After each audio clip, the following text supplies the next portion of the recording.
وسلم وعلى آله وصحبه أجمعين. سبحانك لا علم لنا إلا ما علمتنا إنك أنت العليم الحكيم وتب علينا إنك أنت التواب الرحيم. رب زدنا علما نافعا وفهما مستقيما وهداية للصراط ولا قوة إلا بالله. لا حول ولا قوة إلا بالله. اللهم علمنا لما نعرف بأوامرك ونعرف به نواهيك وارزقنا إلهام الملائكة المقربين وخرجنا من ظلمات المعين وافتح علينا أبواب رحمتك وسر رحمتك يا رب اشرح لنا صدرنا ولساننا واحلل عقدة من لساني يفقه قولي. قال الشيخ المصنف رحمه الله تعالى ونفعنا به وبعلومه في الدارين آمين.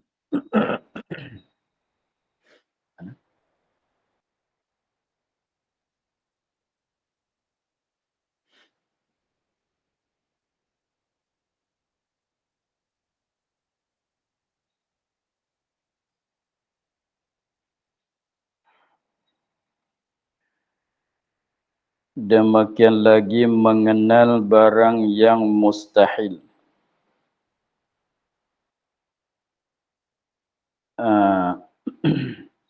Demikian lagi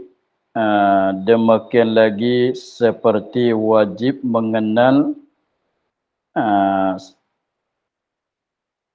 demikian lagi yakni seperti mengenal yang wajib. Mengenal akan barang yang wajib. Demikian lagi seperti mengenal akan barang yang wajib. Demikian lagi mengenal barang yang mustahil. Ada kalanya wajib atas jalan tafsil, iaitu 20 yang lawan 20 yang wajib. Mengenalkan sifat yang mustahil bagi Allah Ta'ala pun wajib di atas kita orang mukallaf juga. Tapi cara mengenalkan sifat yang mustahil itu pun macam mengenal sifat yang wajib juga. Ada tafsil, ada ijmal. Wajib atas jalan, wajib mengenal atas jalan tafsil. Wajib mengenalkan yang mustahil itu atas jalan tafsil. Boleh kena tahu satu-satu apa dia mustahil. Adam baru binasa sama dengan makhluk berbilang, iaitu atas jalan tafsil itu 20 perkara yang mustahil, yang lawan ini yang lawan 20 sifat yang wajib. 20 ini 20 sifat yang wajib. Wajib-wajib tu dengan tafsil. Yang lawan bagi wujud tu apa dia, yang lawan bagi kidam tu apa dia, yang lawan bagi kekal tu apa dia. Kena tahu satu per satu juga kita orang mukallaf. Dan ada kalanya atas jalan ijmal. Mustahil itu pun ada juga yang kena tahu atas jalan ijmal. Seperti wajib kena tahu yang wajib, sifat yang wajib atas jalan ijmal pun ada.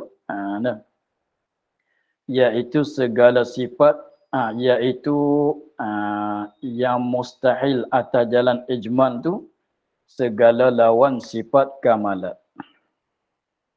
Yang tiada terhingga, sifat kamalat tiada terhingga.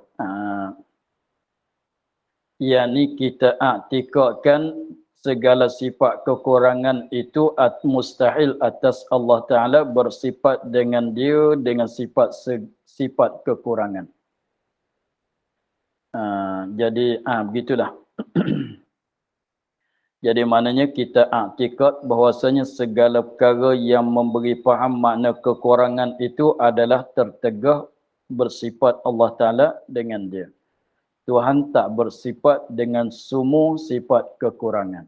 Mana mustahil bersifat Allah Ta'ala dengan segala sifat kekurangan.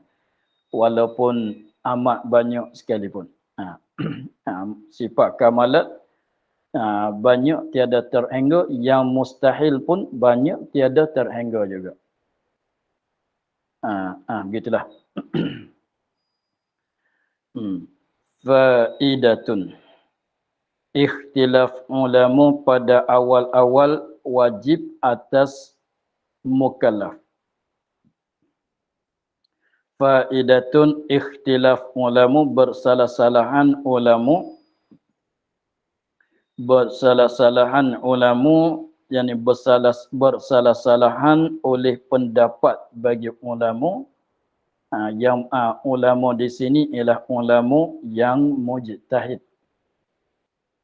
Dikandaki ulama di sini ulama mujtahid, yang mana mereka kuasa, yang mana mereka ulama mujtahid kuasa istinbat akan masalah daripada Quran dan hadis. Maka apabila mengistinbat oleh ulama daripada Quran dan hadis, maka hasil daripada istinbat itu jadi berselisihan, jadi khilaf. Itulah kata khilaf ulama. Kenapa boleh katanya ada khilaf? Sebab masing-masing beristinbat, masing-masing berijtihad. Maka perkara kalau hasil daripada ijtihad ulama, tentu ada khilaf.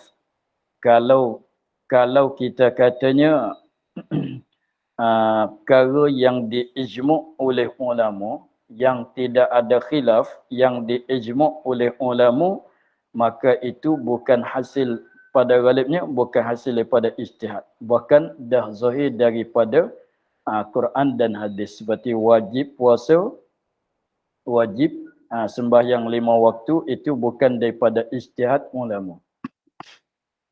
Sebab kalau ada ijtihad daripada ulama, tentu ada khilaf. Maka kalau tidak jadi ijma' tu maknanya bukan dia daripada ijtihad ulama. Bahkan hukum dah tetap pada zaman Nabi SAW. Sebab tu jadi ijma'. Maka di sini dia katanya ikhtilaf ulama, bersalah-salahan ulama pada awal-awal, pada yang awal-awal wajib atas mukallaf. Pada perkara yang wajib bagi mukallaf yang pertama kali datang kepada mukallaf. Apa perkara yang wajib di atas mukallaf yang pertama? Jadi apabila seorang tu dah jadi mukallaf, apa perkara yang awal, apa benda yang wajib yang mulai datang kepada mukallaf, yang datang cari mukallaf, ialah itu ada khilaf.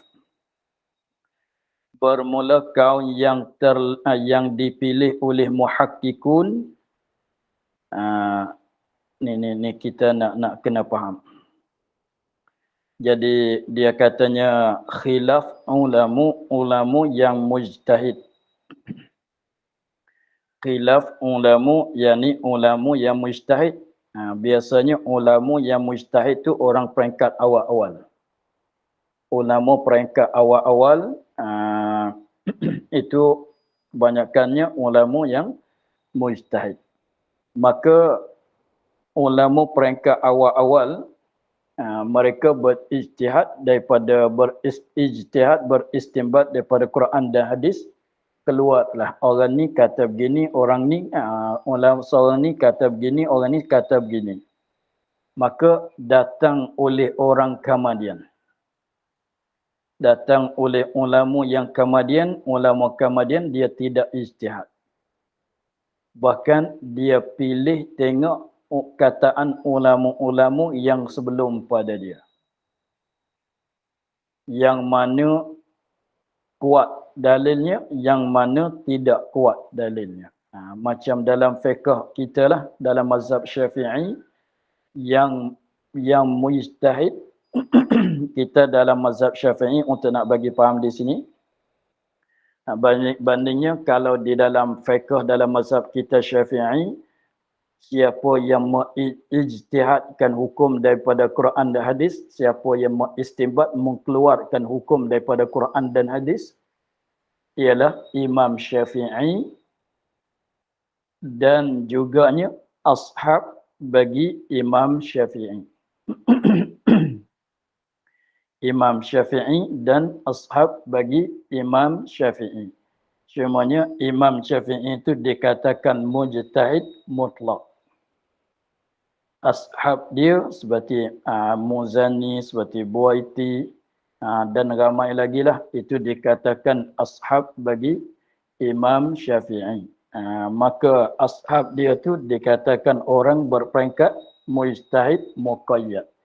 Dia kuasa Imam Syafi'i dia dapat peringkat mujtahid tidak terkait dengan siapa-siapa.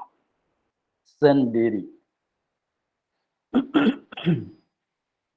Kemudian ashab dianya, ashab murid-murid bagi Imam Syafi'i mujtahid juga, tetapi muqayyad, terikat dengan Imam Syafi'i.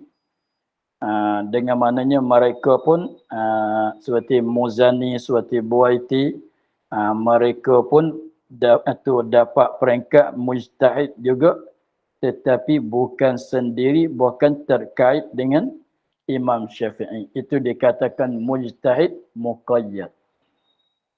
Maknanya dia ijtihad tetapi guna kaedah Imam Syafi'i.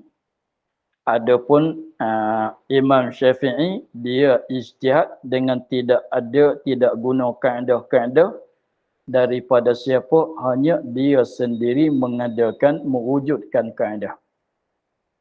Adapun ashabnya, ashab Syafi'i seperti Buaiti dan Muzani dan lain lagi, tapi ashab ni tak mesti peringkat anak murid lah, ke bawah pada anak murid Imam Syafi'i pun boleh jadi. Mereka berijtihad juga, dapat keluarkan hukum daripada Quran hadis juga, tetapi dengan secara guna kaedah yang dibuat oleh, yang diwujudkan, yang diletakkan oleh Imam Syafi'i. Maka Imam Syafi'i sendiri masalah yang dia ijtihad. Ada khilaf sama-sama ijtihad Imam Syafi'i sendiri. Seperti kita maklum, mazhab qadim dan mazhab jadid. Mana kaum qadim dan kaum jadid. Kaul qadim dan kaul jadid. Jadi satu benda ada dua perkataan bagi satu perkara, ada dua hukum, dua kali ijtihad bagi Imam Syafi'i, dua kali ijtihad jadi dua kaul. Lepas tu masalah yang tidak diijtihad oleh Imam Syafi'i, masalah itu diijtihad oleh ashab Syafi'i. Maka ashab dia tu ramai pula. Masing-masing ijtihad. Keluarlah, hasillah perkataan yang tak sama pula. Begitu. Habis itu, habis generasi ashab Syafi'i, datang generasi mujtahid tarjih seperti Imam Nawawi, Imam Rafi'i dan sebagainya. Maka Imam Nawawi dan Imam Rafi'i dan sebagainya yang dimaklum dengan kata mujtahid tarjih,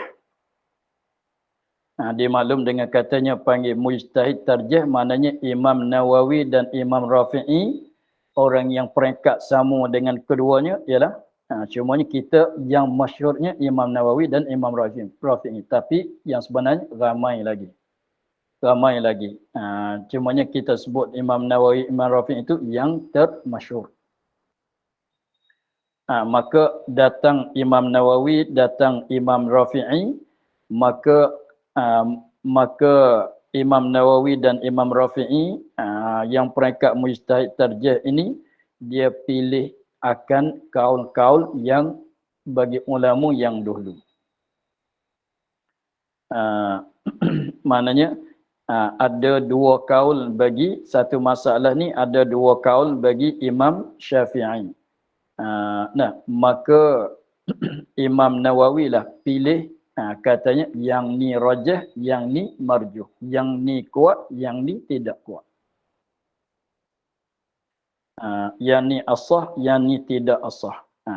Ada beberapa kaul bagi ashab Syafi'i, maka peringkat Imam Nawawi inilah orang yang peringkat Imam Nawawi dan orang yang sama peringkat dengan dia pilih 2-3 kaul, yang ni kuat, yang ni tak kuat. Yang ni boleh, yang rajah, yang ni tidak rajah. Maka Imam Nawawi dan Imam Rafi'i, maka ada kalanya Imam Nawawi katanya rajah yang ni. Boleh jadi Imam Rafi'i kata rajah yang satu lagi. Contohnya kita katanya Imam Syafi'i ada 2 kaul. Satu kaul, kita kaul A dan kaul B. Lepas tu Imam Nawawi kata B itu rajah. Kata Rafi'i A itu rajah. Tapi setengah masalah jadi serupa. Imam Nawawi kata A rajah, Rafi'i pun kata A rajah. Tetapi ada juga, tapi orang mujtahid tarjih tu bukan 2 orang ni saja, ramai. Imam Subki pun dia.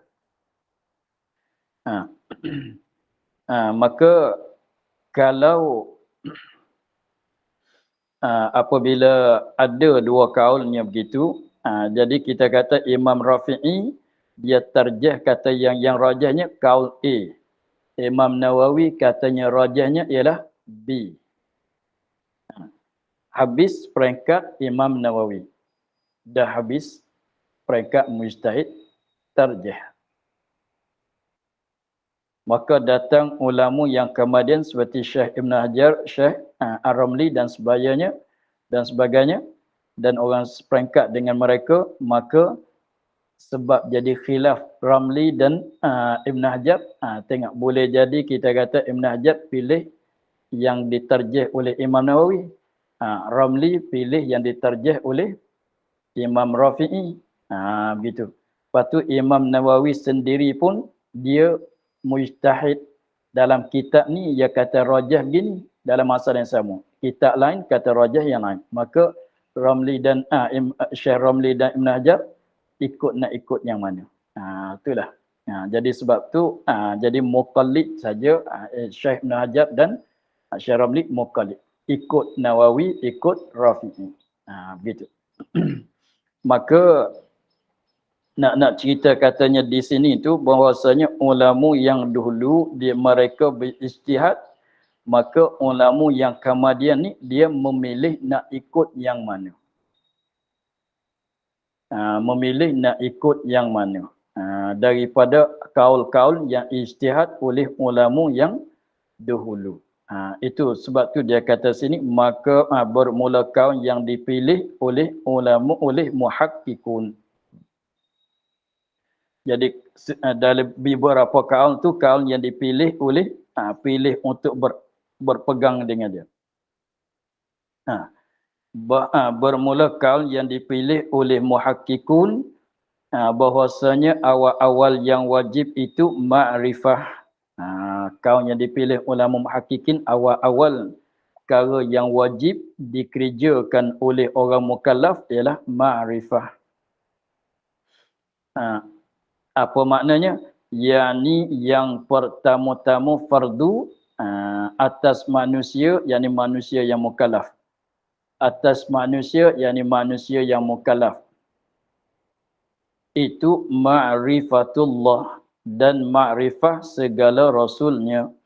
Jadi maknanya kaum yang pertama, awal-awal perkara yang wajib di atas manusia yang mukallaf kena tunainya ialah kenal Allah dan kenalkan Rasul. Tapi maklum, kenal Allah cara mana, kenal Rasul cara mana, itu lagi akan datang ceritanya. Tapi bagi tahu di sini katanya perkara yang pertama ialah awal perkara yang wajib ialah mengenalkan Allah. Apabila jadi akhir balik dah wajib. Terus jadi wajib. Kalau orang tanya, kenapa tak kata solat? Kenapa tak kata solat? Maka solat ni tidak sah kalau tak kenal Tuhan. Jadi kena kenal Tuhan dulu. Maknanya solat ni lepas pada kenal Tuhan lah. Begitu. Nak. Sajaku semayang fardu zuhur kerana Allah. Allah siapa? Nah. Kalau kata kerana Allah. Allah tu siapa? Tak tahu juga. Tidak sah lah solat. Sebab tu katanya kalau puasa pun puasa kerana Allah. Allah tu siapa? Maknanya nak kata kerana Allah. Sembahyang kerana Allah. Mana dia dah kenal Allah. Puasa kerana Allah. Mana dia dah kenal Allah. Baca Quran, berzikir kerana Allah. Mana dia dah kenal Allah. Nak sembahyang 5 waktu pun sembahyang kerana Allah. Maknanya dia dah kenal Allah. Mana solat tu lepas pada kenal. Begitu.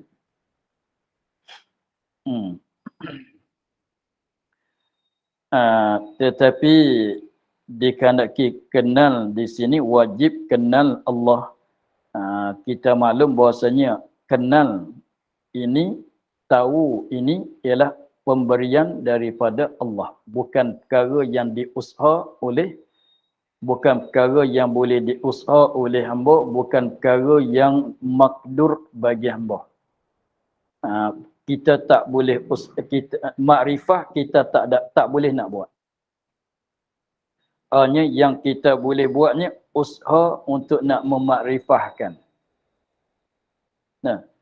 Jadi dapat ilmu kita tak boleh nak usaha. Yang kita boleh usahanya belajar dan sebagainya, belajar muzakarah, itulah nak dapat ilmu yang kita boleh usaha. Adapun dapat ilmu ialah nikmat yang dibagi, yang dinugerahkan oleh Allah Taala.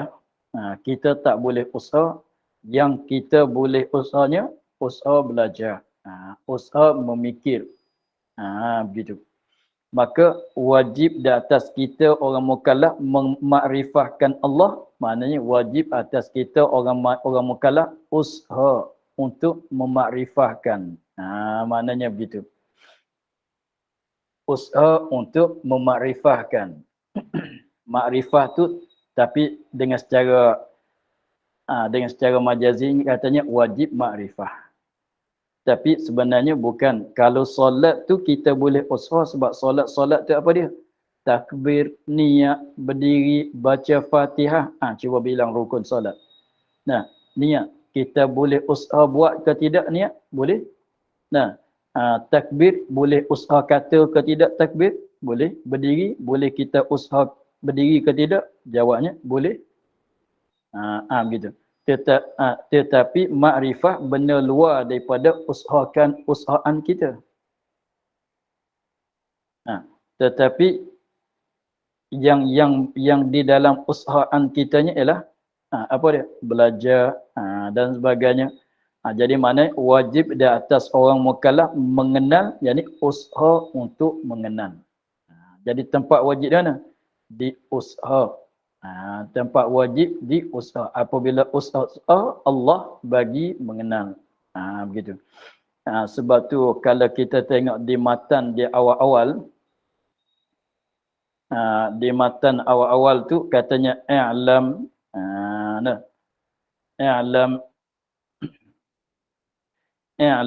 hendak ketahui olehmu. Itu pun ketahui itu bukan benda yang kita kuasa. Itu pun ketahui itu bukan benda yang kita kuasa. Maknanya hendak ketahui olehmu, maknanya hendak usaha belajar sehingga engkau ketahui. Begitu. Hendak usahalah engkau pada belajar. Usaha sampai bila? Sehingga engkau dapat tahu. Utlub wa ta'allam hatta ta'lam. Utlub hendak tutut oleh kamu, wa ta'allam dan hendak belajar oleh kamu, hatta ta'lam sehingga engkau ketahui. Mana sini pun makrifah pun begitu juga. Usahalah, usahalah, belajarlah sehingga engkau kenal. Dengan maknanya yang wajib di atas kitanya usaha untuk nak mengenal. Maka apabila kita dah usaha, dah lepas. Apabila kita dah usaha, dah lepas daripada tuntutan wajib. Walaupun belum dapat mengenal lagi. Walaupun belum dapat mengenal lagi. Maksudnya begitulah. Kalau katanya wajib kita mengetahuikan segala ilmu fardu ain kan. Wajib kita belajar ilmu fardu ain. Wajib belajar, bukan wajib berilmu. Wajib belajar fardu ain. Betul lah kata wajib belajar. Mana kalau kita dah belajar, dah lepas dah daripada tuntutan wajib tu. Walaupun belajar Allah Ta'ala tak bagi faham. Belajar fardu ain, apa dia? Belajar cara solat. Dah sebulan dah belajar cara solat. Belajar tak faham. Katanya kena takbiratul ihram. Apa dia takbiratul ihram? Ustaz dia duk hurai 2 hari dia tak faham lagi. Contohnya. Maka dah berdosa kata dia, dah berdosa. Dia dah usaha tapi macam mana tak terbuka. Begitulah. Tengok dia katanya faedah ikhtilaf. Mana kaumnya apa dia?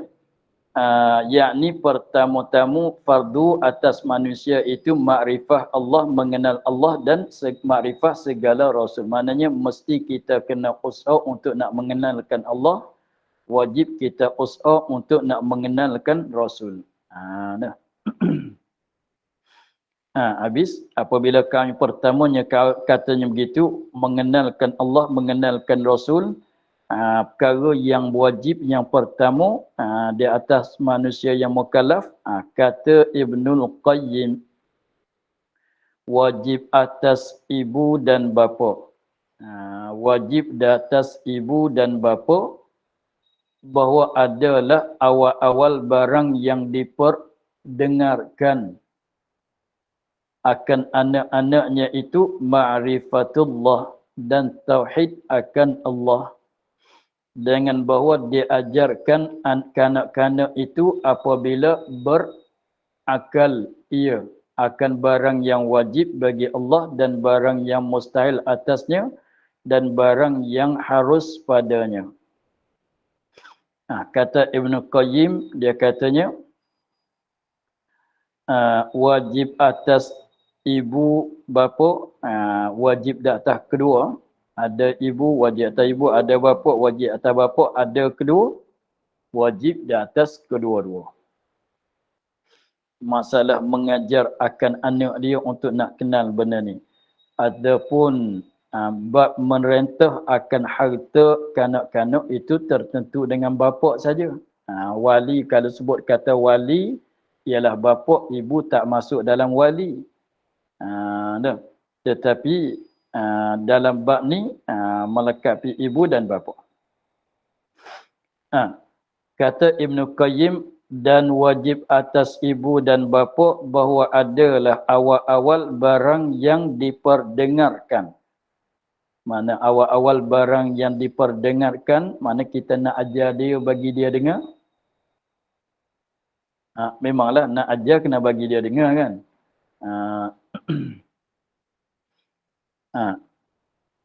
Ghalibnya begitu kan. Kita nak mengajar orang, kena bagi orang dengar. Begitu. Maksudnya mengajarlah. Barang yang diperdengarkan akan kanak-kanak itu maknanya awal-awal benda kita nak ajar anak kita, ajar apa? Awal-awal barang yang diperdengarkan kanak-kanak akan kanak-kanak itu mana kita nak ajarlah, sebab ajar melalui suara kan. Bagi dia dengar. Tu mana maksudnya begitulah. Awal-awal tu ialah ma'rifatullah dan tauhid akan Allah. Kita kena bagi dia tahu kita ada Tuhan.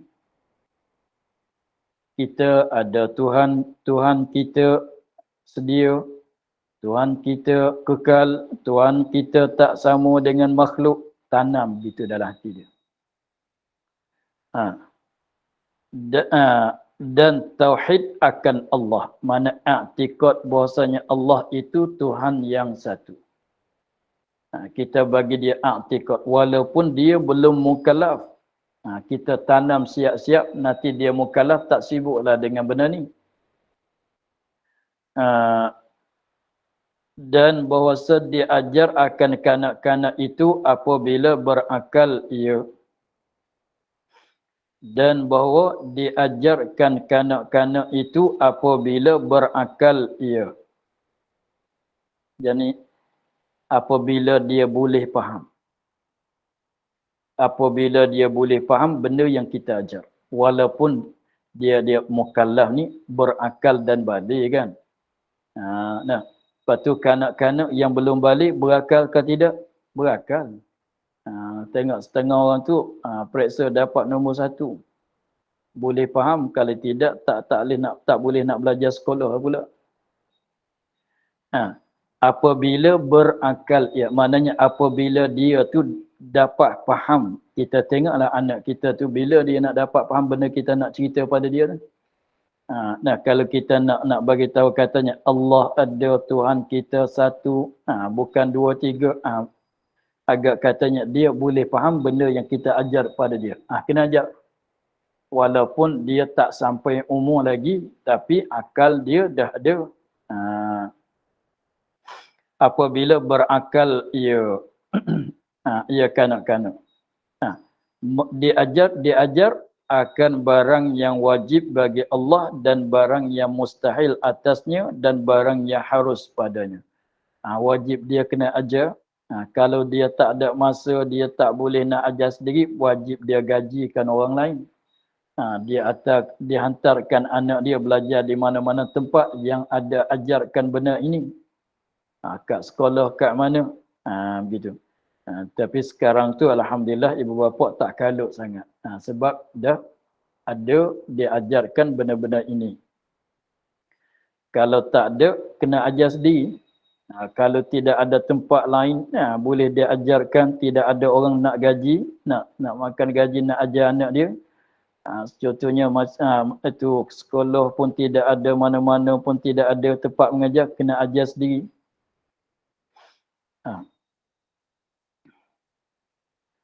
Dan diajarkan pula bahawa Nabi Muhammad sallallahu alaihi wasallam itu diperanakan di Mekah. Kita kena bagi tahu kat dia nya begitu. Apabila dia boleh faham. Apabila dia boleh faham cakapan kita tengoklah. Kalau yang ni tak susah sangat kan. Umur 3-4 tahun rasanya boleh faham dah ni. Kita kena bagi tahu katanya Nabi Muhammad itu tempat lahirnya di Mekah. Dibangkitkan dia jadi Rasul pun di dalam negeri Mekah. Kena bagi tahunya begitu. Kemudian berpindah ia ke Madinah dan wafat ia dalam negeri Madinah jua. Dan namanya Muhammad, anak bagi Abdullah. Abdullah tu anak bagi Abdul Muttalib. Abdul Muttalib tu anak bagi Hashim. Kita kena bagi tahu. Habis. Kata setengah ulama, kembali pada asal masalah kitanya, awal-awal perkara yang wajib di atas orang mukallaf ada khilaf tadi kan. Kaum yang dipilih, kaum yang mukhtar yang dipilih oleh mutahakkikun ialah mengenal makrifah. Tengok kaum yang kedua macam mana. Dan kata setengah ulama bermula awal-awal yang wajib atas mukallaf itu nazar. Bukan makrifah, nazar dia kata. Yakni tilik kepada alam hingga dikenal akan Tuhan. Memang yang katanya nak kenal, kena buat apa? Kena nazar kan. Maka kalau tak nazar tak dapat mengenal. Maknanya macam ni lah. Apabila masuk waktu zuhur, apa yang wajib atas kita? Yang pertama, apa yang wajib? Apabila gelincir matahari, wajib di atas kita apa dia? Bukan solat zuhur.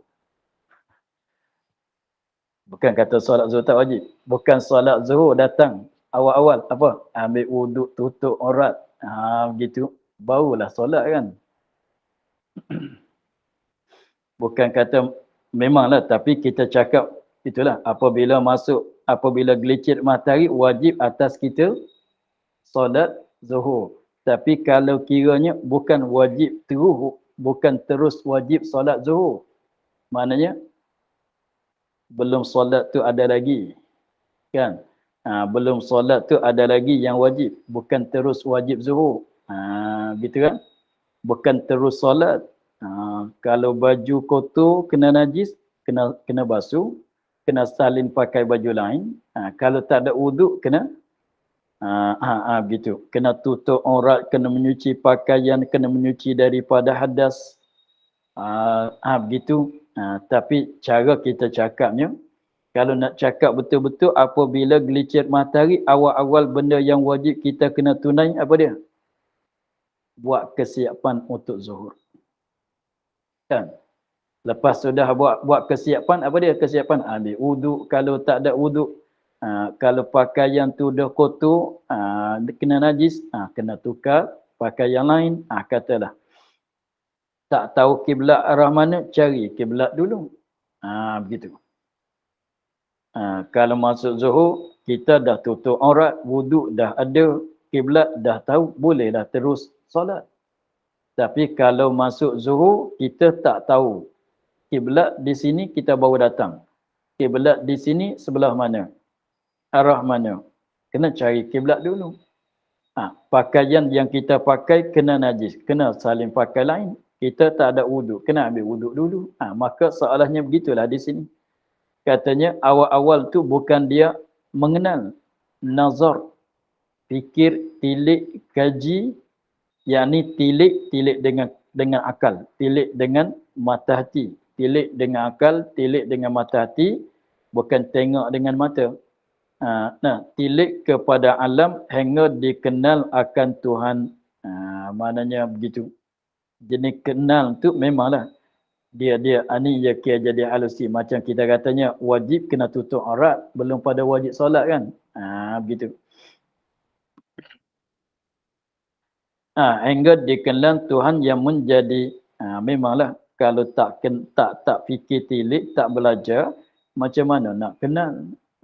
Tapi kalau kita kira tu lebih kurang ialah kaum pertama dengan kaum yang kedua ni. Cuma kaum pertama kata apabila gelincir matahari, apa yang wajib kita buat? Pertama kali solat zuhur. Tapi kalau kita dengan secara halusi, apa dia? Ambil wuduk dulu. Begitu dah. Kemudian maka ia tasdik dan dihimpunkan antara kemudian maka ia orang mukallaf tadi tu tasdikkan, membenarkan. Lepas pada dia fikir tilik pada alam ini, tu fikir tilik pada alam ini, itulah yang kita dah belajar katanya, wujud dalilnya makhluk ini, tu fikir tilik kepada alam. Cumanya kita dengar orang ajar kita cara memikir. Allah wajib sedia, Allah kita sedia. Kenapa dia sedia? Fikirnya begini. Tengok kepada alam ini juga. Untuk nak dapat kata dia sedia. Begitulah. Tu mana kata nazar. Tadi. Kemudian dia katanya dan dihimpunkan antara dua kaul ini. Kita kata sebab kaul pertama dia kata awal-awal tu makrifah. Kaul yang kedua dia katanya bukan makrifah, nazar untuk nak memakrifahkan. Maka kita boleh impun ke tidak? Macam saya kata tadilah, apabila gelincir matahari, setengah orang dia cakap tanya kena wajib kena solat zuhur. Kita setengah orang katanya apabila gelincir matahari bukan wajib zuhur, awal kita kena buat. Bukan wajib solat, awal kita kena buat. Kena buat apa dia? Tutup aurat dan sebagainya, syarat-syarat solat tu. Maka di sini dia katanya boleh diimpunkan di antara kaul yang pertama dan kaul yang kedua. Dengan kata kita kata begini untuk nak boleh guna kaul yang pertama dan kaul yang kedua. Untuk nak kumpulkan. kita katanya begini, awal yang wajib daripada yang maksud itu makrifah, awal yang wajib daripada wasilah itu nazar. Begitu. Macam ni lah. Wasilah kitanya berjalan pergi ke masjid. Maksud nak solat Jumaat. Jadi apabila masuk waktu Jumaat, apa yang wajib atas kita? Orang cakap dengan maksud sembahyang Jumaat lah. Di atas orang lelaki yang merdeka, yang tidak musafir. Apabila masuk waktu Jumaat, wajib di atas orang lelaki yang tidak musafir, yang merdeka, yang mustautik, yang bermukim, solat Jumaat. Orang ni jawab kata, bukan dia solat Jumaat, berjalan pergi kepada tempat Jumaat. Lepas tu, salah ke? Tak ada siapa dia salah. Berjalan tu wasilah dia kan. Maksud tu sembahyang Jumaat. Seperti kita katanya, maksudnya solat. Tutup aurat, wasilah. Begitulah. Jadi boleh kita himpun keduanya. Kata wajib makrifah itu maksud. Yang wajib nazar tu wajib wasilah. Begitu. Jadi kalau tidak wasilah tu jalan untuk nak sampai. Nazar tu ialah jalan untuk nak sampai kepada mengenal. Mengenal tu matlamat kita, maksud kita, matlamat kita, maksud kita, matlamat kita nak kenal Allah. Tapi tak boleh mengenal melainkan dengan nazar. Begitu. Matlamat kita nak makan nasi. Matlamat kita nak makan nasi. Tapi, tu maksud kita nak makan nasi. Tapi, setengah-setengah orang tu tak boleh terus makan nasi. Kita nak makan nasi. Itu matlamat kita, itu maksud kita. Tapi setengah orang tu tak boleh terus makan nasi. Sebab apa? Kena masak nasi dulu.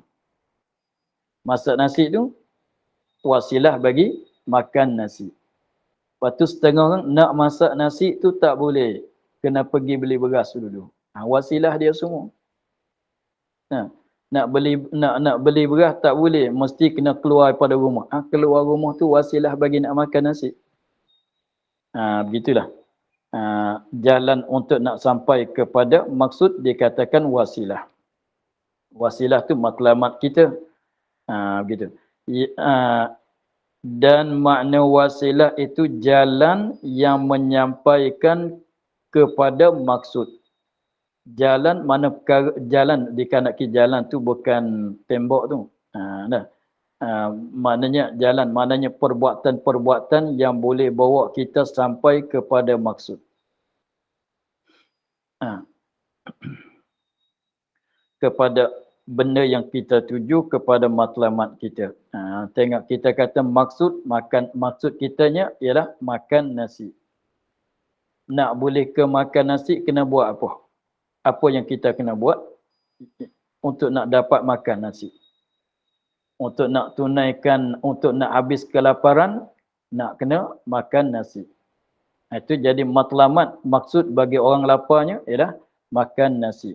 Tetapi tak boleh terus makan nasi melainkan dengan perkara-perkara. Setengah orang tu wasilah dia kena keluar pada rumah pergi beli beras. Setengah orang tu kena pergi ke restoran masalah. Kena masak dulu. Tu wasilah dia. Kerana jikalau kita lazimkan tasdik dengan barang yang tiada diketahui, ia akan sahnya dan batalnya nas yang membawa kepada benarnya atau tersalahnya. Gitu. Kerana jikalau kita lazimkan tasdik dengan barang yang tiada diketahui, akan sahnya dan batalnya nascaya membawa ia kepada benarnya atau salahnya, kerana tiada ia mengenal dalil yang boleh membezakan antara keduanya atau membawa kepada bersamaan Nabi dan yang bukan Nabi.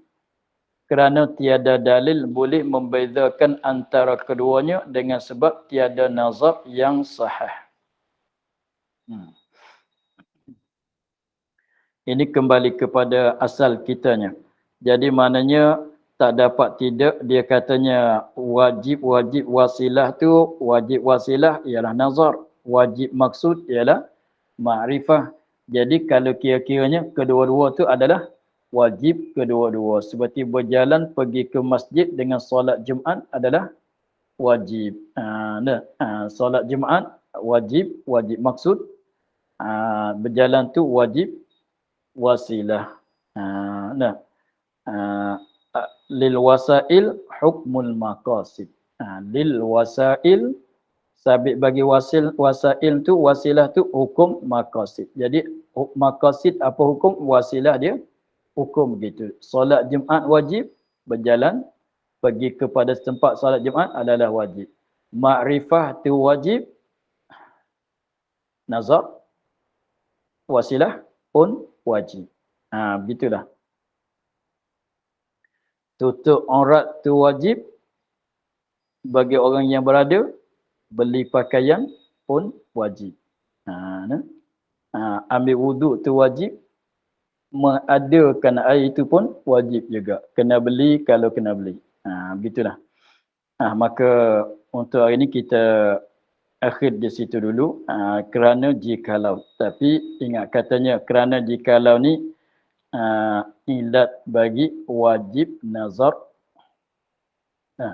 Wajib nazar yang jadi wasilah bagi makrifah. Jadi wajib nazar tu wasilah bagi makrifah tu kenapa? Jadi mana kena nazar? Kalau tak nazar dengar orang cerita boleh ke tidak? Tengok dia. Maka untuk hari ini kita akhir di situ dulu. Kerana jikalau kita lazimkan tasdik dengan barang yang tiada diketahui. Wallahu a'lam. Alhamdulillah rabbil alamin. أعوذ من الشيطان الرجيم بسم الله الرحمن الرحيم الحمد لله رب العالمين والصلاة والسلام على أشرف الأنبياء والمرسلين وعلى آله وصحبه أجمعين اللهم افتح علينا فتوح العارفين ونور قلوبنا بنورك الكريم واجعل عملنا خالصة لوجهك الكريم اللهم إنا نستودعك ما قرأناه وما حفظناه وما سمعناه وما كتبناه فردد علينا وقت احتياج. سبحان ربك رب العزة عما يصفون وسلام على المرسلين والحمد لله.